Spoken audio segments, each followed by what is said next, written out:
How has society produced the empty self? One of the reasons that society has produced the empty self is that we've allowed the enemy to influence our media. Media streams 24 hours a day, 7 days a week, all over the world. It's instant gratification through cell phones that are attached to our hip, computer screens, television sets, radios, videos that are promoting promiscuous things that are instantly attainable that before weren't there.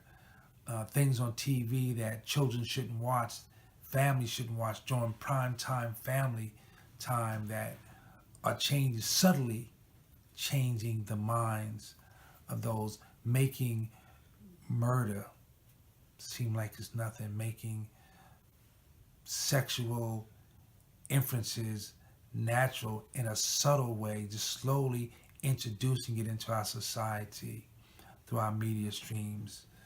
This has created a vanity mindset, narcissistic mindset, and a passive mindset where we don't want to offend anyone.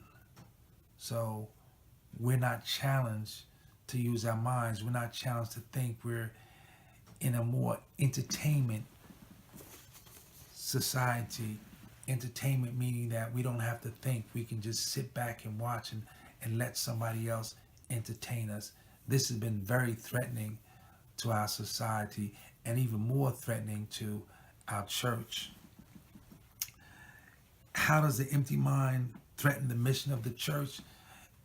It threatens the mission of the church because the same Christians that are in church are the same Christians that are subtly watching these programs that are slowly being converted in their minds, being slowly poisoned with information that's on TV that gradually makes it, man, maybe it's okay, and it makes us become more passive in our approach to the gospel.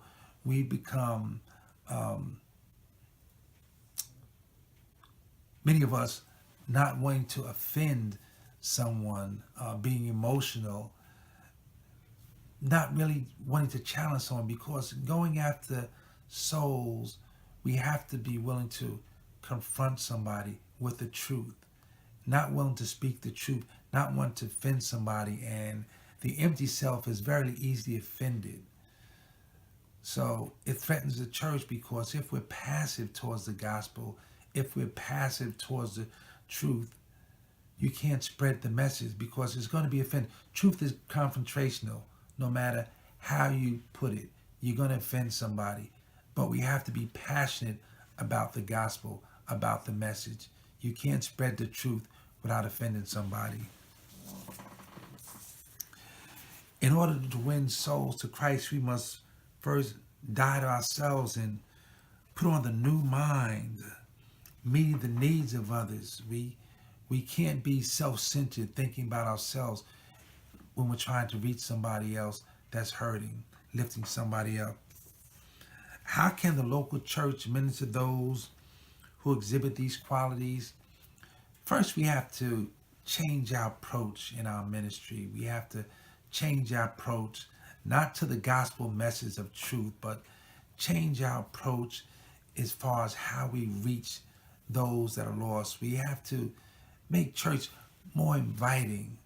Not, sometimes the old church is not quite inviting. You don't want to walk in the door. We have to make it more welcoming, more inviting, showing the love of Christ, uh, bringing the message of truth and learning to be more present in the world, making it a more of an intellectual experience for those, taking the gospel from the ancient times and making it a present message of today, bringing the message and relating it to situations that people are going through today. People out there are hurting and they need a true message of love, a true message of compassion, but Church, unfortunately, also has to be entertaining to grasp the young mind, to grasp the mind that's not ready to receive, that's aloof in such a way.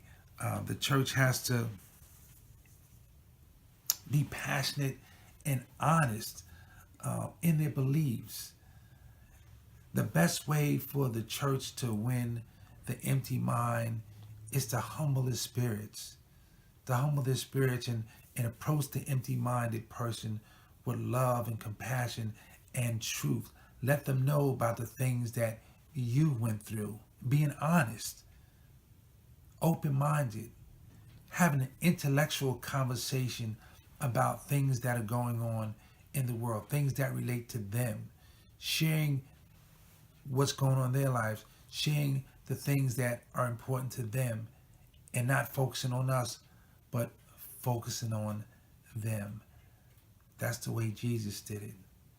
And that's the best way for us to win souls, is to take back the church, take back our society by not being passive, by not being laid back, by not being narcissistic, but going forth in truth, going forth in love, going forth in power, going forth in compassion. That's how we will take back our church. Amen.